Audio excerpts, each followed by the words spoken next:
So guys, আমি নতুন একটা আইডি কিনছি, সবাই দেখেন। গেমে ঢুকতেছি, সবাই দেখেন।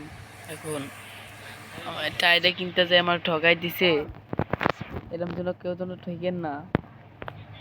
আইডি কিনতে হলে সবাই সচেতন হয়ে কিনেন ভাই।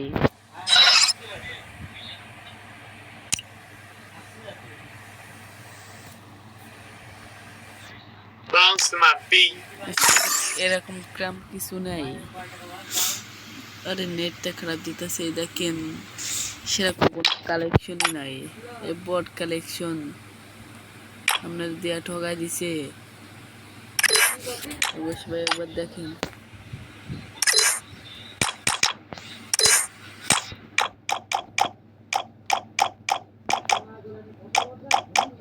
বট আইডি। আমি একটা ইউটিউব চ্যানেল খুলছি গাইস, সবাই যে লাইক সাবস্ক্রাইব করে দিন প্লিজ।